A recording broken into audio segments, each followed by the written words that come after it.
friends, welcome back to my channel. It's Tori, and today I thought we would do a little reading audit because I know a lot of us here in the booktube space are in the middle of so many series, and I am definitely not exempt from that list by any means. So I sat down and I made a list of all of the series that I have not finished yet. Now this excludes any series that are unfinished, but I'm caught up on whatever is available so far. I've also excluded a few series that I've talked about a while ago that I DNF'd because I didn't really feel like I needed to bring them up again. There's a couple series on here that I've been waffling back and forth a lot over the last few months, and I decided to just make a decision at this point. I would love to know, as we're talking about this, what series you are in the middle of, which ones you're waffling back and forth on, which ones you are absolutely going to continue, and which ones might be falling off your TBR. We're just going to go right down the list here, and I'm going to give you guys the series, and I'm going to talk a little bit about where I'm at and where we're headed. The first one is going to be The Death Cycle by Terry Pratchett. Now, you guys know that I have fallen head over heels in love with Terry Pratchett's Discworld the last couple of years. City Watch is now one of my favorite fantasy series of all time, and The Death Cycle is another sub-series within the massive world of the Discworld saga. There's like 40 plus books in the series as a whole, and it's broken down into some sub-series.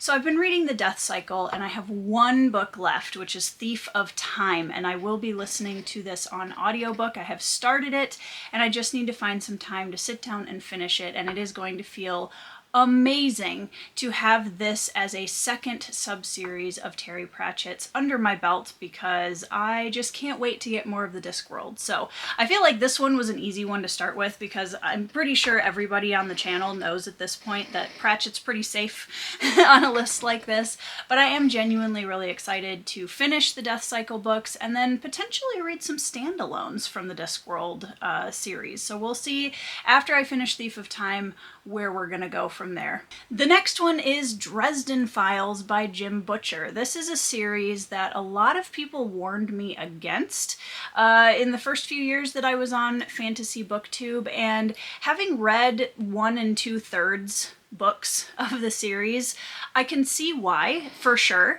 And it's actually kind of surprised me with this series because there's a lot of things that I really, really like about it. I love how self-aware Harry is as a protagonist. I love how the urban fantasy is so well realized and has so many different aspects to it. It's like you don't just have werewolves or vampires, you have multiple different types of werewolves, you have multiple different types of vampires. So Jim Butcher really has put in the work and the effort to flesh out this urban fantasy series a lot, which I appreciate. I love that. And I'm not gonna lie, there are some things in this series that I don't love, and for anybody who has read it and knows me, I'm sure I don't have to explain what those things are. The thing that has been keeping me going so far is the parts of it that I like, obviously, and also that I've heard from a lot of people that sort of tempers as we go through the series. And in the time that Jim Butcher first started the series, it was very fantasy noir detective crime novel inspired, and I have a suspicion that he was writing toward trends, which doesn't necessarily excuse the content in these books that I dislike, but I do think that there is a lot here to keep me reading. So for those of you that keep telling me, oh my gosh, don't judge the series too harshly based on the first couple books, I actually have found a lot within these books to enjoy at this point, and the jury's still out on how far I'm gonna get in the Dresden Files overall, but at this point I am almost done with Full Moon, which is book number 2 in the series, and I do intend to continue. Next up is a brand new series on this list that I just started last month, and that is the Dagger and Coin series by Daniel Abraham. I was really excited to get to this series this year because Daniel Abraham is one of my favorite fantasy authors. Long Price Quartet, which is also by him, is in my top 5 fantasy series of all time at this point, and it's been really cool to go back into a series that is Daniel Abraham's take on something a little bit more classic epic. It's a little bit, it's hard because it does have more of the kind of tropes that we're used to in classic fantasy, like action, sword and sorcery kind of fantasy, but it's still so unapologetically Daniel Abraham in the sense that the characters he's portraying in the series are not hero, anti-hero, villain. They're just characters, and they make decisions and mistakes, and they just feel very organically human, which is very cool and really hard to pull off in fantasy. So, loving this. I read the first book last month, and I will definitely be continuing and most likely completing this 5-book series in the year of 2026. Empire of the Wolf by Richard Swan. So I've read 2 novels and a prequel novella for this series, and the second book really frustrated me, and I know I've talked about this recently, so I'm not going to overburden this video with more of the same. The first book I thought was a really fresh, unique twist on the kind of pseudo-medieval fantasy that we've all come to know and love, and it follows a justice, and that alone made me really intrigued by the world building and the premise, because it was something coming from a slightly different angle than we often see in fantasy novels like this. First book, I had a few small quibbles with it, but overall I was really excited. I really enjoyed the world, the characters, and I was fascinated to see where Swan was going to go with it next. The second book really disappointed me. I really didn't love it. I think it fell off of the trajectory that it had been building through the entire first book. And I even thought that the prequel novella was pretty good. I really enjoyed that as well, and it added a lot of interesting nuance and depth to Von Vault, one of the main characters. But yeah, book 2 really took a nosedive for me, and that was really a bummer. So there is one more book in the series, and this always frustrates me because it's not like I want to stop 2 books into a trilogy, but at this point I am planning on DNFing this, and again, this is one of those series where I'll never say never. If I get to a point where I'm really bothered and I need to know how it ends, I will definitely pick up the 3rd book, but at this point I don't have any immediate plans to continue. Now here's another one that I've talked about quite extensively on the channel in wrap-ups and in just videos across the last year and a half, and that is Dungeon Crawler Carl by Matt Dinneman.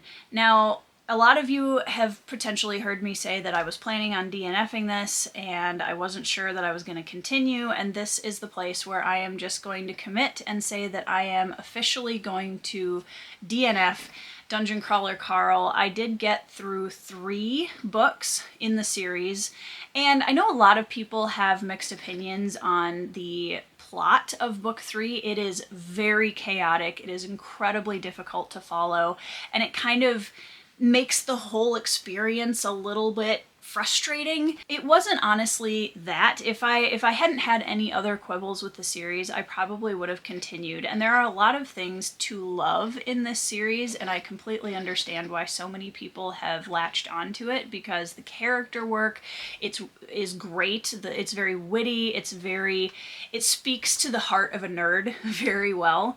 But essentially at the end of the day, the very gross sexual content and humor in this book, I think, takes away from a lot of the things that I love about it. And book 3 was my kind of final Hail Mary to see if I really would be hooked despite all that. And at this point, I just think that I don't feel a pull to come back to the series. I would like to know what happens at the end, and that's the part that I've been like debating back and forth on for the last few months, whether or not I wanted to continue just to see how it ended.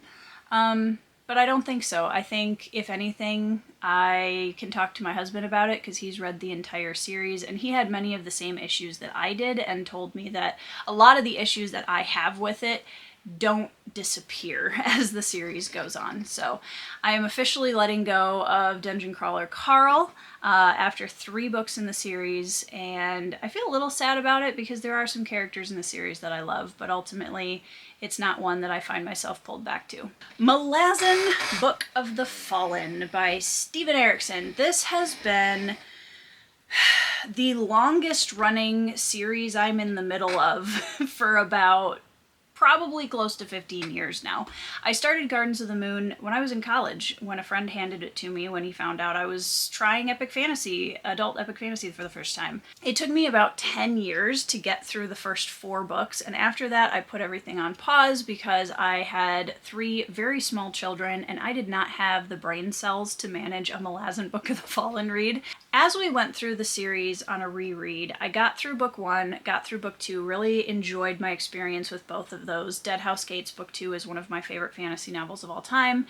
Book 3 I enjoyed, but not as much as the first time. Book 4 I struggled with. I really struggled with House of Chains. And then we got to book 5, Midnight Tides, and that was my first time reading a new Malazan Book of the Fallen book, which was really exciting. And it wasn't the experience that I was hoping for, if I'm being totally honest. It disappointed me for a lot of reasons, and I've had a lot of conversations about it. I've talked a little bit about it on the channel, and I'm not DNFing Malazan. So for anybody that's really worried about that, don't be. I am going to continue the series. I have way too much skin in the game at this point not to finish the series. And I'd like to be able to talk about the series from a holistic view once I finish the 10th book. That being said, I am fully aware of certain things going forward in the series that I already know I'm going to have a problem with, most likely. And I'm just hoping that my next read in the series, which is The Bone Hunters, book 6, brings me out of my Malazan slump, because I'm not gonna lie, you guys, I'm in a pretty serious Malazan slump right now. I was disappointed by book 5 enough that I think it's gonna take me a little time to get back into Bone Hunters. I do still anticipate getting to it this year if I can, but I just wanted to give myself a few months to kind of process the experience of Midnight Tides and allow myself to build some excitement for Bone Hunters. So not DNFing the series yet, but definitely needed a little bit of a break after book 5, which is a little interesting because that is a lot of people's, like, one of their top favorite books in the series. So for all of you Midnight Tides lovers out there, I'm sorry. Now, on the complete opposite side from Malazan Book of the Fallen, we have Miss Percy's Guide by Quenby Olson. This is a delightful kind of Jane Austen Regency era meets an Inherited Dragon series that is just incredibly wholesome. It has a wondrous sense of adventure, and I have read the first book, Miss Percy's Guide to the Care and Keeping of British Dragons, and I have book 2 on my shelves. It's one of my priority reads for this year, and I'm really excited to go back to the world. It's just such a breath of fun, fresh air after a lot of the heavier fantasy that I've been reading. And what I love so much about it is Mildred, who's our protagonist, is such a spitfire. She makes no apologies for who she is, where she's at in life, and there's a little bit of a romantic subplot. She finds a dragon egg in a box of things that was left to her by an eccentric uncle. It's great fun, and I'm really looking forward to finishing this trilogy with the next 2 books, and it's kind of ridiculous that I haven't gotten to it yet. Next up is another one that I started fairly recently, and that is The Legend of Eli Monpress by Rachel Aaron. This one I've read the first book, and these are really short, actually. My husband and I listened to the audiobook of the first one on our way to Dragonsteel Convention last December. And this is a roguish thief, con man, like action adventure fantasy. It is very fast paced. It feels a little bit like the Dungeons and Dragons film, if you've seen that. And Eli Monpress is a delightful main character. He is a little bit twisted, which is always fun. Kind of in the same way that Lies of Locke Lamora vibe would have, but it's not as heavy as Lies of Locke Lamora. It's kind of like Lies of Locke Lamora had a little brother a little bit, and it's more elemental magic and things. And I really enjoyed this. This was a great audiobook listen, had a really fun time with it, and there are, I think, 4 more books in the series, but again, they're really short, and I think I might actually continue on with the audiobooks. Nobody be shocked by that, I know, but that is one that I enjoyed the audiobook enough that I think I want to continue listening to the stories. But yeah, so that one's definitely a continue. I'm really looking forward to it. And I'm surprised that it is not a more popular series, especially for people who like listening to those really fast-paced kind of classic action adventure fantasies on audio. So if you're looking for a new read like that, check it out. Gale Song by Shauna Lawless. This one I'm very excited to get back to this year. It's another priority read for me in 2026. I'd love to finish the trilogy, honestly, if I could this year. This is a historical fantasy series, kind of good versus evil magic, but it's more complicated than that.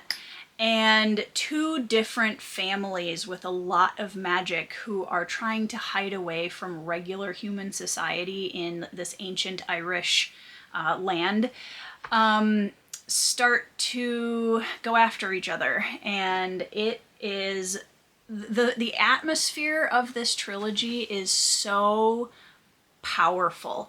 Lawless does a great job of pulling you into that immersion and giving you so many flawed characters to follow, and you never quite know how you feel about any of them.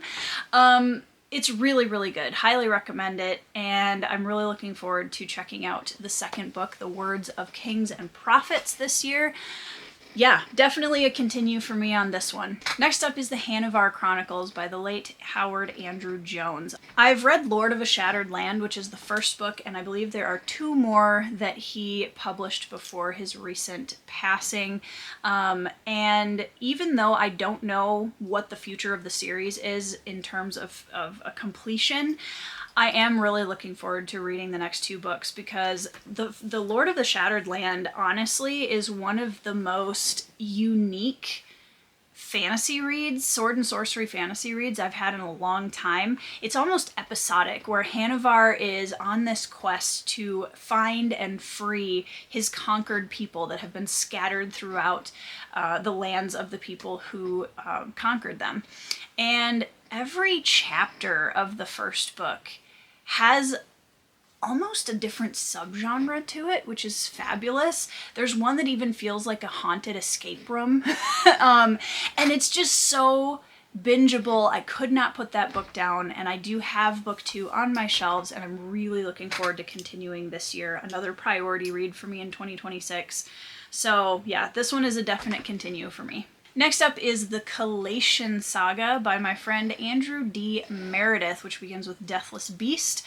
There are currently 4 novels and a novella out in this series, and I have started book 4, so the only reason this is on this list is because I haven't actually finished book 4 yet, and I do intend to do so. This is a world of classic fantasy, it kind of towards the influence of something like Lord of the Rings. There are paladins, there are very nuanced explorations of faith and belonging, and it is just one of the most insane world-building feats I've read in fantasy in a long, long, long time. I'm definitely planning on continuing this series. I know I have a little bit of time before book 5 comes out, but I do want to catch up and finish book 4 so that I am current on everything that has been published in the Collation Saga so far.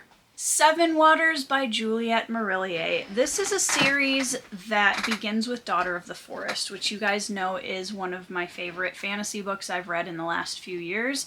I believe there's at least 4 or 5 other books in the series, potentially more, and I don't know why I haven't continued. I think Daughter of the Forest is technically a standalone experience, and it was just so powerful. It still lives rent-free in my brain in a lot of ways since I finished it, and I don't know that I've felt the need to go on yet. I actually would almost prefer starting a new series of hers, which is kind of anti the point of this video, but I do intend to continue with the Seven Waters series, and I have actually heard from a few people since I've talked about it that the second book in the series they liked just as much as Daughter of the Forest, which is always encouraging to hear. Juliette Marillier can write Grimm's fairy tales meets like druidic fantasy like nobody else. There is literally nobody else that can write like her, and I absolutely love the way she tells stories and how deeply character driven they are. So this is a series that I intend to continue, and hopefully very soon. The Eighth Chant series by Elon Marche and Christopher Warman. This is a incredibly talented husband and wife duo, and I read Seasons of Albion way back when I first was on getting back into booktube in like 2022, I think. And I loved it. Maybe 2023, early 2023. Anyways, absolutely loved it. It's still one of my favorite indie fantasy books, and they have 2 more books in the series that are not directly connected with Seasons of Albion, but they take place in the same world. And I have the second book on my priority list for 2026 because it is long overdue. And A Rescue in Vizen is the third book, which was published somewhat recently. I really want to continue this series because that kind of grim fairy tale vibe that I got from Juliette Marillier, I also got from Seasons of Albion. Very, very different writing style, but I'm finding that I really am drawn to that kind of storytelling right now, so I definitely want to go back and continue. Now let's jump over to some Dragon Rider fantasy with Songs of Chaos by Michael R. Miller. First book is Ascendant, and book 2, again, is on my priority series list for 2026. Are you guys noticing a pattern here? One of my big goals for this year, which I mentioned at the beginning of 2026, is to continue and finish some series on my shelves that have been just kind of sitting waiting for me to pick them back up, because I have a problem where I start a lot of things and then don't finish the series. Because I'm so excited to try new authors. But that's not fair to the series that I've already started, and one such series is Songs of Chaos. Ascendant was a really fun Dragon Rider, kind of coming of age, little bit of a chosen one trope with a twist, dragon fantasy. It has all of the tropes that we love in that type of storytelling. But Michael Miller took it a step farther with the magic system, which is based on the process of blacksmithing, which is so cool. The enemy antagonistic force against these dragons and their riders is not what you would expect. And I just think it's so interesting. It is so much fun to read, and even though they are chonky books, they are very, very accessible and fast, which is great fun. So Unbound, which is book 2 in this series, is on my list for this year, and I definitely intend to continue. The Dark Prophet Saga by J. Zachary Pike. Orconomics was the first book in this series, and I read the first and second books. And I just have to finish the very last one, which is called Dragonfired. And this one, I loved book 1, really enjoyed it. This is just solid D&D style world building and party adventure, but with a focus on fantasy economics and how that plays into the world of heroic adventuring. It's really, really fascinating, fantastic character work, and a party of characters that will just get into your heart. Book 2 I liked a little bit less than book 1, and I think what put me off of book 3 when I was ready to get to it was just that it is a chunk. It is like 800 pages, and at the time I just wasn't really in the mood for a book that large, especially because I only own them on my Kindle right now. So I bounced off of that one a little while ago and just did not finish the trilogy, but I just have the one book left, so at some point pretty soon here I'm going to dig back in and we're going to see if we can continue and finish the Dark Prophet Saga, which I do intend to do. Raven's Shadow by Anthony Ryan. This begins with, again, one of my favorite fantasy books that I've read in the last 5 years, and that is Bloodsong. And it continues with Tower Lord and Queen of Fire, which I did start. I read Tower Lord. Bloodsong is a standalone, technically, book. Like, you can read it as a standalone. And a lot of people have very strongly mixed opinions about the next 2 books in the trilogy, and after reading Tower Lord and a little bit of Queen of Fire, I can see why. There's a lot of things about it that I think don't measure up to the standard that book 1 set. And I did start reading Queen of Fire, and I think I got 100 and 120 pages into it or so, and just petered out. I felt like the characters that were being pulled to the front and center, I just didn't care about as much, and they frustrated me more than anything else. So I did end up DNFing Queen of Fire, and I don't intend at this point to go back. That one I really wrestled with for a long time because I wanted to finish it, especially because I was so close to finishing the trilogy. But I just don't feel like I have it in me to go back at this point, so I think I'm going to move on to one of Anthony Ryan's other series, which I have quite a few of them on my shelf, and I'm really looking forward to that actually, because I feel like I've been putting off his other series for way too long because I felt stuck in the Raven Shadow ending, and now I don't feel that as much, so I'm really looking forward to starting one of his other series. Next up is Realm of the Elderlings by Robin Hobb. Most of you know my kind of roller coaster trajectory through this series so far. Loved the Farseer trilogy. I just purchased some new replacement trade paperbacks that I'm very excited to own now. I fell very hard on my face when I read Ship of Magic and just really was bothered by a lot of the content. I really did not like most aspects of the story. There's a couple aspects of the story that I dearly loved and really wished I could read on their own. But I ended up DNFing the Live Ship Traders trilogy, and now I am going to be going back and starting Tawny Man, which is the next series that deals with the main character Fitz from the original trilogy. Live Ship Traders kind of goes off on a side quest that is connected to the rest of the story, but it is its own kind of standalone trilogy. That ties in later with some things. But before anybody says anything in the comments, I already know the things that I need to know from Live Ship Traders moving on into Tawny Man. And I'm honestly just really excited to go back to Fitz and the Fool. I'm really looking forward to Robin Hobb's writing again because I think she's absolutely brilliant at characters. It's the kind of writer that pretty much everybody on BookTube says that you could read characters having tea for like 200 pages and somehow she has you completely gripped hook, line, and sinker. So really looking forward to getting back into her writing again this year, and I've heard from so many people that Tawny Man is their favorite trilogy in the bunch, so really looking forward to continuing. Stormlight Archive by Brandon Sanderson. This is one that I have mentioned a couple of times, so if I'm repeating myself, you know, ignore that. But I just wanted to put it in this list since it was still kind of sort of an outstanding series. I do not intend to continue the Stormlight Archive. I really enjoyed book 1 and 2. I did not love book 3 as much. Book 4 I really didn't love, and when I started hearing some of the reviews coming out of book 5, I knew that this was not a series that I would want to come back to, especially with that much of a downhill trajectory in the last 3 books, which is a huge bummer because I think so much of the first 2 books I really, really loved. I do think that the books are too long. I think that there isn't necessarily a reason for them to be as long as they are, and they would have benefited from being condensed a little bit. But that's not my primary complaint with this series. I think, and I'm going to talk about this hopefully in another video later on. I've been percolating on it for a long time, and I just haven't had the right moment to talk about it yet.